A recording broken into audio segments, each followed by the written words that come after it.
Hello दोस्तों, स्वागत है आपका हमारे ईगल आई ऐप पर। और जैसे बच्चों की मैंने नीड को देखते हुए कि बच्चों के पैसेज आता है और पैसेज हर एग्जाम्स में आता है, वो बोलते हैं सर कुछ ऐसी ट्रिक बताइए जिससे हम लोग पैसेज सॉल्व कर सकें। ऐसी कोई ट्रिक बताइए जिससे पैसेज आसानी से हो जाए। तो मैं उसी चीज को क्लियर करने के लिए आया हूं, उसी सेक्शन पर बात करने के लिए आपसे आया हूं। एक चीज और समझना, उन बच्चों की जो बेचारे परेशान है, कहीं से रीडिंग कर रहे हैं, कुछ कर रहे हैं, कैसे कैसे करके पैसेज एक दो देख लेते हैं। मैं आज यहाँ पर पूरी सेक्शन क्लियर करने आया हूँ इस बात को। तो यहाँ पर हमारा पैसेज है फर्स्ट, ये वाला सेक्शन। अभी तो हम इसको पढ़ने वाले हैं, है ना। मैं आपसे एक थोड़ा सा पॉइंट ऑफ व्यू आपका जानना चाहता हूँ। मान लीजिएगा ये पैसेज लिख रखा है इंग्लिश में, ये लिख रखा है। मैं आपको इसके लिए पेज ऐड करके यहां पर समझाता हूं, समझिएगा। अगर कोई स्टोरी दे रखी है, यहां पर मैं बात कर रहा हूं इसी की। मान लीजिएगा कोई स्टोरी दे रखी है, जैसे अभी ये जो पैसेज दे रखा है ये दे रखा है, और आप मान लीजिएगा जैसे आप पंजाब में रहते हो या आप उत्तर प्रदेश में रहते हो या फिर राजस्थान में रहते हो। मोस्टली जगह पर पंजाबी बोली जाती है, राजस्थान में राजस्थान पर हिंदी सब लोग समझते हैं। मान लीजिए ये जो पैसेज है पंजाबी या हिंदी में दे रखा है। किस में दे रखा है? पंजाबी या हिंदी में दे रखा है। मैं आपसे एक बात पूछ रहा हूं और ये पैसेज दे रखा है और इस पर बेस्ड मैंने क्वेश्चन पूछ रखे हैं। इसमें जो लिखा हुआ है वो आपको आसानी से समझ में आ रहा है, इसमें जो लिखा हुआ है वो आपको आसानी से समझ में आ रहा है। तो प्रॉब्लम क्या आ रही है आपके साथ? तो आपको क्या है, ये इसके आंसर देने में, जो क्वेश्चन है, जो सवाल पूछा जा रहा है उसके आंसर देने में दिक्कत नहीं होगी, है ना। बट मान लीजिएगा ये उस लैंग्वेज में आपसे पूछ लेता हूं जिसकी आपको क्या है, जो उसमें लिखा हुआ है वो समझ में नहीं आ रहा, यानी वो लैंग्वेज से आप अभी अवेयर नहीं हो। तो मुझे एक बात बताइएगा, जब तक आपको इसमें लिखा हुआ नहीं समझ में आ रहा है तो आप कितना आंसर दे दोगे? नहीं दे पाओगे ना। तो उसी को मैं समझाने की कोशिश कर रहा हूं कि अगर आपको पैसेज सॉल्व करना है तो एक चीज पर ध्यान देना पड़ेगा। याद रखना, किस पर ध्यान देना पड़ेगा? रीडिंग पर। प्लीज रीडिंग पैसेज, अगर आप इंग्लिश मीडियम से हो तो ऑब्वियसली याद रखना आपसे बन जाना है। बट अगर मान लीजिएगा हिंदी मीडियम के या उन बच्चों की बात करूं जिन्होंने कभी इंग्लिश रीडिंग ही नहीं की, उनको पता ही नहीं है क्या मतलब होता है, उनको दिक्कत आने वाली है। और उनको दिक्कत को दूर करने का तरीका है कि वो एटलीस्ट रीडिंग तो करें। अगर उनको कहीं पर रीडिंग नहीं मिली तो पैसेज को सॉल्व करना तो शुरू करें, जैसे मैं अभी कराने वाला हूं। एक और बात, आपको पता है बैंक का पेपर आता है, कैट का पेपर आता है, वहां थोड़ा सा लॉजिकल पैसेज आता है। उसमें क्या होता है, उसमें कुछ क्लूज होते हैं, वो उसमें सारी बातें क्लियरली नहीं लिखी रहती। उस पैसेज को करने की ट्रिक्स होती है, इनको नहीं करने की ट्रिक्स होती। जो बेसिकली एसएससी वगैरह के एग्जाम्स में आ रहे हैं या स्टेट लेवल के एग्जाम्स में आ रहे हैं, उनको तो वो उन बच्चों के लिए अच्छा रहता है जिनको उसमें लिखा हुआ वो समझ में आ रहा है। तो मेरी बात को आप समझ रहे होंगे, मैं जो क्या कहना चाह रहा हूं कि हमें रीडिंग पर ध्यान देना है और डेली रीडिंग करनी है और डेली प्रैक्टिस करनी है। मैं आपको यहाँ पर एक और बात बताने की कोशिश कर रहा हूँ, समझना कि यहाँ पर जब आप इसे सॉल्व करेंगे तो आपको बहुत सारी वोकैब भी मिलेगी। कैसे सॉल्व करना है वो मैं आपको बताता हूँ, कैसे सॉल्व करना है। यहाँ पर मैं डेमो की तरह आपको समझा रहा हूँ कि एटलीस्ट अगर आप घर पर पैसे सॉल्व करोगे तो कैसे सॉल्व करोगे, इसी बात को मैं बता रहा हूँ। तो थोड़ा सा मैं सॉल्व कर रहा हूँ, मान लो अगर मैं स्टूडेंट हूं तो मैं कैसे सॉल्व करूंगा वो मैं आपको बताने की कोशिश कर रहा हूँ। कैसे? ये पैसेज दे रखा है, अब जल्दी से मैं इसे रीड कर रहा हूँ। मैंने देखो मेरे पास, मैं टाइम लगा लिया, मुझे 5 मिनट में पैसेज सॉल्व करना है। देखो मैं आपको एक डेमो दे रहा हूँ कैसे घर पे सॉल्व करना है, रीड करना है।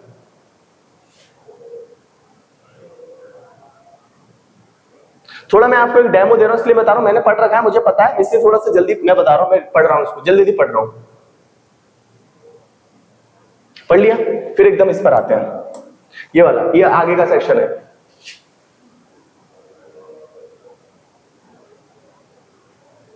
ये मैंने पढ़ लिया। फिर आते हैं, अब इसके क्वेश्चंस पर आते हैं। क्या आते हैं? क्वेश्चंस पर आते हैं। क्वेश्चंस पढ़ो। मैं वैसे बोला, मैंने ये आंसर लगा दिया, कोई भी एक आंसर लगा दिया इसमें से पढ़ करके। मैं 5 मिनट पूरे नहीं दे रहा, मैं जब मैं खुद सॉल्व करता हूं तो 5 मिनट दूंगा, पर मैं आपको समझाने के लिए, क्योंकि आप 5 मिनट तक वेट तो कर नहीं सकते, वेट तो करना नहीं आपको, मैं बता रहा हूं करना क्या है, अकॉर्डिंग टू टाइम जल्दी जल्दी पढ़ना है। अब इसके देख ले एक बार, फिर रिपीट, एक बार यहां से फिर रिपीट कर लो इसको, या फिर देख लो कहां से ये वाली बात है, ऐसे करके देख लो। यहां से बात पता चली, यहां से आंसर लगाया, कौन सा भी आंसर आपको पता चले लगा दो। फिर दूसरे नंबर पर आते हैं, फिर तीसरा देखो, पैसे से पढ़ा, यहां से आंसर लगा दिया, तीसरे वाले कैसे आंसर लगा दिया पढ़ के, फोर्थ कैसे आंसर लगा दिया, फिफ्थ का बन रहा है तो आंसर लगा दिया। ऐसे करके हमारा 5 मिनट के अंदर हमने अटेम्प्ट कर लिया। अब क्या करना है, जहां से आपने ये सॉल्व किए थे, जहां से आपने ये लिया है वैसे, वहां से इसके आंसर देख लो। जैसे मैंने जहां आपको मैं बता रहा हूं ऐसे सॉल्व करना है जल्दी जल्दी, जहां से आपने ये इसके आंसर लिए थे, यानी आंसर पता कर लो।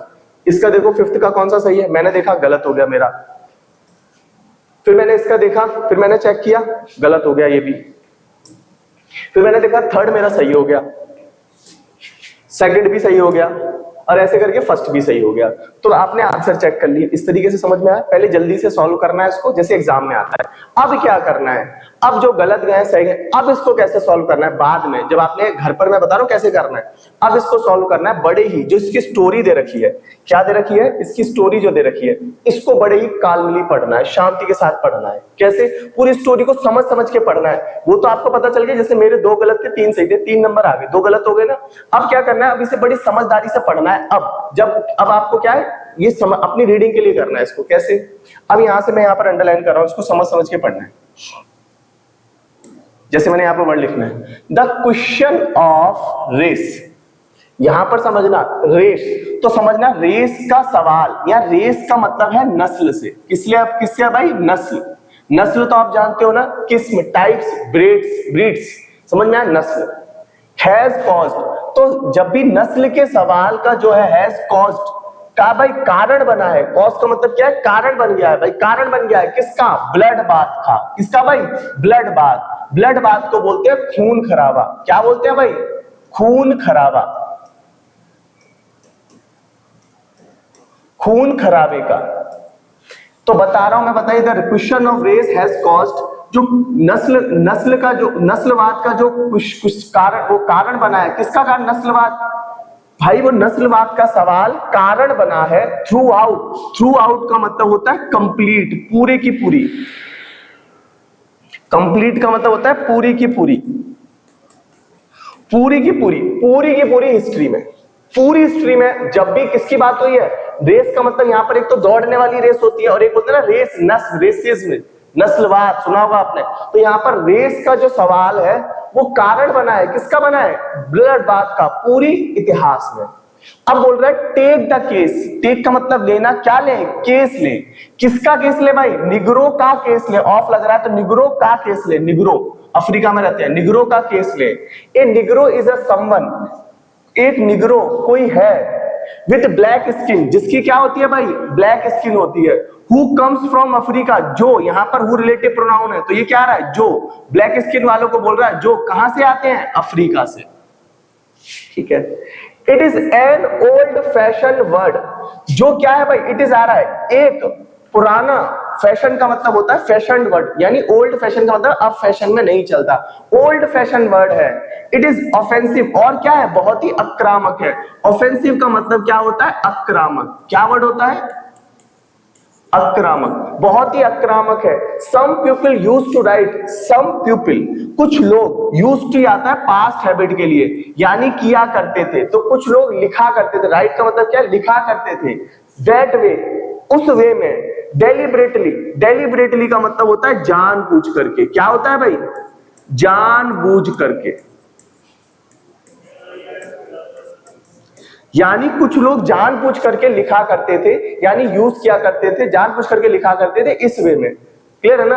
अगला वाला, the word niger is also very offensive. अगर मैं नाइजर वर्ड की बात करूं यहां से, तो आपको पता होना चाहिए नाइजर वर्ड भी क्या है, बहुत ज्यादा ऑफेंसिव है, आक्रामक है। नाइजर वर्ड भी अपने आप में क्या है, बहुत ज्यादा आक्रामक है। ऑफेंसिव का मतलब अभी भी बताया था, आक्रामक। The word was later replaced, जो वर्ड है, दुनिया है, दूसरी जो शब्द है, वर्ड मतलब दुनिया वाले जो शब्द है, was later, later का मतलब होता है बाद में। क्या होता है, बाद में। replaced, बदल दिया गया। क्या बदल दिया गया भाई इसको, किसमें, कलर्ड में। क्या बोला गया भाई, जो वर्ड था यहाँ पर नाइजर, इसे बदल करके बाद में क्या कर दिया गया, कलर्ड, रंगीन, अश्वेत जिसे बोलते हैं। which gave, जो देता है, जो वर्ड आता है, जो देता है, way to black, क्या देता है, ब्लैक मतलब ब्लैक सेंस देता है, ब्लैक सेंस देता है। Black is coloured, black colour है। विद नेगेटिव सजेशन, जो कैसा सजेशन देता है, नेगेटिव। कैसा सजेशन देता है, negative. So we have expressions, so we have expression, इसीलिए हमारे पास जो इसके एक्सप्रेशंस है, क्या है भाई, नेगेटिव एक्सप्रेशंस है। जैसे ब्लैक डीड, डीड का मतलब होता है धंधा। क्या होता है, धंधा। ब्लीड का मतलब क्या होता है? धंधा। तो काला धंधा, ब्लैक, अगर ब्लैक वर्ड किसी में भी लग जाएगा तो धंधे से मतलब निकलेगा, काला धंधा। यहां तक क्लियर हो गया। अब नेक्स्ट पर चलते हैं। इसके बाद ये बोल रहा है ब्लैक डे। ब्लैक डे का मतलब समझते हो ना, बुरा दिन। जैसे आपको पता है ना, अभी पुलवामा वाला अटैक हुआ था, जिसमें क्या हुआ था, हमारे इतने सारे जवान मारे गए थे। तो उसको क्या डे मानते हैं हम लोग? ब्लैक डे मानते हैं, बुरा दिन मानते हैं। ऐसे ही बोल रहा है। एंड ब्लैकमेल, और क्या बोल रहा है? ब्लैकमेल। ब्लैकमेल का मतलब बोलते हैं ना किसी को ब्लैकमेल करना, नेगेटिव सेंस दे रहा है ना, ऐसे ही जिसमें भी ब्लैक वर्ड लग जाता है उसको नेगेटिव सेंस देता है। फिर सो नो वंडर, इसीलिए नो वंडर का मतलब होता है कोई आश्चर्य नहीं है। The word black to assumed unfavorable meaning, यानी जो कोई आश्चर्य नहीं है कि जो वर्ड है ना ब्लैक, वो उसे क्या मानते हैं? बहुत ही अनफेवरेबल मीनिंग देता है, यानी जो बहुत खराब मीनिंग देता है, बहुत ही मतलब प्रतिकूल मीनिंग देता है, यानी उसका उल्टा ही सेंस होता है। Although in the 16th the famous slogan, फिर भी, although का मतलब होता है फिर भी, क्या होता है? in the 60th famous slogan, यानी 1960 में फेमस स्लोगन हुआ था, जिसका मतलब क्या है? Black is beautiful. क्या है भाई? Black is beautiful. Was coined, क्या किया गया? उछाला गया। And it did not help, लेकिन इसने भी कोई मदद नहीं की। पास्ट में इसने भी कोई मदद नहीं की। The blacks of the United states, जो यूनाइटेड मतलब स्टेट मतलब अमेरिका के जो ब्लैक है, जो काले लोग हैं, क्या बोल रहा है? स्टेट। देयरफॉर का मतलब होता है इसलिए। क्या होता है? इसलिए। Came to be called, इसीलिए उनको भाई क्या बोलना आया? उनको क्या बोला गया भाई? Afro American. क्या बोला गया? Afro American. क्या बोला गया भाई यहाँ पर? Afro American. नाउ जो अब उसको करेक्ट पॉलिटिकल फ्रेज, यानी पॉलिटिकल करेक्ट फ्रेज, यानी सही शब्द क्या दिया गया? African American. क्या दिया गया भाई? African American. यहां तक क्लियर है? चलते हैं अब इसका आंसर लगाते हैं। पहला क्वेश्चन है, what impression does the word black carry? What impression does the word black carry? वो पूछ रहा है कि जो ब्लैक वर्ड है वो क्या इंप्रेशन देता है, क्या भाव देता है भाई, क्या सेंस देता है, क्या भाव देता है, बताइए। पहला बोल रहा है ये तो ऑल ऑफ द वक्त तो तभी होगा, ये ऑल ऑफ द ये वाला इनमें से नीचे होना चाहिए था, ये पहले दे दिया है, यानी इनमें से सारे कौन से आंसर है। तो सबसे पहले मतलब समझ लीजिएगा। अनफेवरेबल का मतलब होता है प्रतिकूल। क्या होता है? प्रतिकूल। निगेटिव का मतलब तो आपको पता है, नेगेटिव सेंस। कंटेम्प्लेटिव का मतलब होता है घिनौना। क्या होता है भाई? घिनौना। बोलते हैं ना घिनौना, बहुत ही गलत, गंदा, घिनौना, ये होता है। तो आप मुझे बताइए कौन सा होगा। एक बार फिर रिपीट कर लेते हैं। जो वो पूछ रहा है डज द ब्लैक कैरी, जो बोल रहा है ना what impression does the word black carry. चलते हैं यहां से पता करते हैं क्या बोला, समझ के करना है। तो black is a colour with negative suggestions. क्या देता है? So we have expression black deed. तो समझना ये कैसे सजेशन देता है? नेगेटिव एक्सप्रेशन देता है। वो अनफेवरेबल नहीं कह सकते, अनफेवरेबल में तो फिर घिनौना भी आ जाएगा। तो यहाँ पर निगेटिव वर्ड सही है। तो यहाँ पर मैंने इसका आंसर कौन सा लगा देना है भाई? याद रखना है इसका आंसर कौन सा लगाना है? निगेटिव होगा।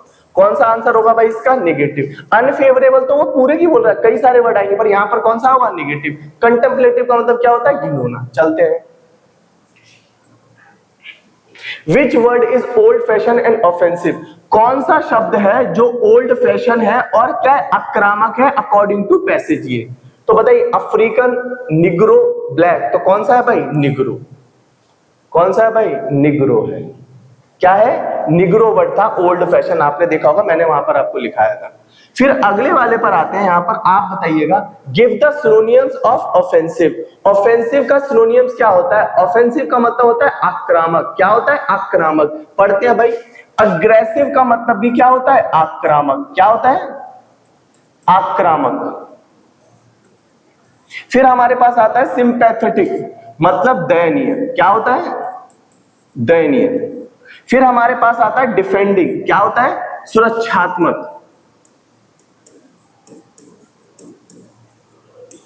फिर हमारे पास आता है काउंटस, कॉटस। कॉटस का मतलब होता है उदार। क्या होता है? उदार, जिसे हम लोग दूसरे शब्दों में बोलते हैं जनरस। क्या बोलते हैं? जनरस। ये होता है। अब बताइए, सीधे सीधे पता चल गया कौन सा आंसर है? अग्रेसिव होगा। कौन सा होगा? अग्रेसिव होगा। अब इसी के बाद एक और पर आते हैं हम लोग। Which is the political correct phrase? आप मुझे बताइए कि इनमें से पॉलिटिकल करेक्ट फ्रेज कौन सा है? आपको पता है लास्ट लाइन में हमने पढ़ा था, याद होगा सबको, लास्ट लाइन में पढ़ा था पॉलिटिकल करेक्ट फ्रेज क्या है, अफ्रीकन अमेरिकन। कौन सा है भाई, अफ्रीकन अमेरिकन है। समझ में आ गया होगा आपको। तो आपको पता है इसमें से कौन सा होगा, अफ्रो अमेरिकन नहीं होगा, अफ्रीकन अमेरिकन होगा। कौन सा वाला सही है, एक बार और देख लेता हूं मैं, कौन सा था, अफ्रीकन अमेरिकन था। कौन सा था भाई, बताइए कौन सा था, अफ्रीकन अमेरिकन था। ठीक है, ये वाला था। अब एक और देख लेते हैं, लास्ट वाला, ये वाला, Why was the black is beautiful coined? देखो coined का मतलब होता है सिक्का, यानी coined यहाँ लिखा हुआ है, इसका मतलब होता है सिक्का, और सिक्के का काम क्या होता है, उछालना। क्या होता है, उछालना। तो उसकी क्रिया बनाएंगे। तो वो पूछ रहा है, बताइए कि black is beautiful ये वाला जो नारा था ये क्यों उठाया गया, बताते हैं। तो पहला वाला क्वेश्चन है, to encourage racial and caste bias। क्या बोल रहा है, किसे इंकरेज का मतलब होता है बढ़ावा देना। क्या होता है, बढ़ावा देना। रेशियल का मतलब होता है नस्लवाद। क्या होता है, नस्लवाद। इसको मैं थोड़ा सा क्लियरली लिख देता हूं, इसका मतलब होता है नस्लवाद। और यहां पर कास्ट का मतलब होता है जातिवाद। और ये जो लिखा है ना बियास का मतलब होता है, याद रखना, मत भेदभाव। क्या होता है, भेदभाव, जिसे हम लोग बोलते हैं डिस्क्रिमिनेशन। क्या बोलते हैं, हिंदी में बोले तो भेदभाव, ये होता है। कास्ट बियास का मतलब होता है ये वाला। To discourage negro slavery system, बताइए बढ़ावा देना, किसको बढ़ावा देना, जो जात नस्लवाद और जातिवाद को, जो अंतर को बढ़ावा देना ना। टू इन डिस्करेज, डिस्करेज का मतलब होता है ये बढ़ावा देना, कम करना। निग्रो स्लेवरी सिस्टम, जो निग्रो की जो क्या है गुलामी वाला जो सिस्टम था उसे कम करना। ऐसी बात तो पैसेज में कहीं नहीं दी है। फिर आता है टू कम्बैट द प्रिजुडाइज। तो पहले बताइए कम्बैट का मतलब होता है लड़ना। क्या होता है, लड़ना। प्रिजुडाइज का मतलब होता है, याद रखना, भेदभाव, पक्षपात। क्या होता है भाई, प्रिजुडाइज का मतलब क्या होता है, पक्षपात, पक्षपात। फीलिंग्स अगेंस्ट ब्लैक, किससे लड़ना, जो ब्लैक के प्रति कैसी, ब्लैक के अगेंस्ट कैसी फीलिंग थी भाई, पक्षपात वाली, उससे लड़ना, ये हो सकता है। टू इनहेंस, इनहेंस का मतलब होता है बढ़ाना। क्या करना, बढ़ाना।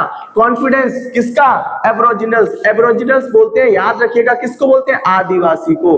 किसको बोलते हैं, आदिवासी को। तो आपको समझ में आ गया पैसेज हमें रीड क्यों करना चाहिए। तो हमें इतनी वोकैब मिली, तो सीधे सीधे बोल रहा है लड़ाई करनी थी, जो पक्षपात चल रहा था ना ब्लैक के खिलाफ, यानी वो पक्षपात के खिलाफ लड़ाई करनी थी। इसलिए इसका आंसर कौन सा हो गया, सी हो गया।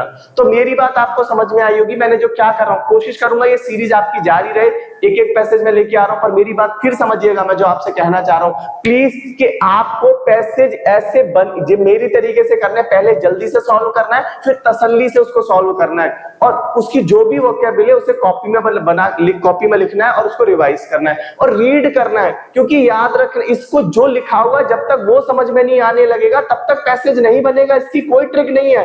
हाँ, इतना याद रखना, जैसे जैसे आप इसे सॉल्व करते जाओगे, प्रैक्टिस करते जाओगे, तो आपके साथ क्या होगा, आपके साथ ये होने लगेगा, आपको पता नहीं चलेगा कब आपको चीजें समझ में आने लग जाएंगी। तो मिलते हैं भाई इसी में। फिर आपको कोई गुमराह नहीं करना चाहता भाई, दुनिया का सबसे अच्छा टीचर हो या स्टूडेंट हो, वो टीचर है जो अपना काम ऑनेस्टी के साथ करे। तो मैं उसी और मेरा काम है। तो मिलते हैं अपने नेक्स्ट पैसेज की क्लास के साथ। धन्यवाद, शुक्रिया।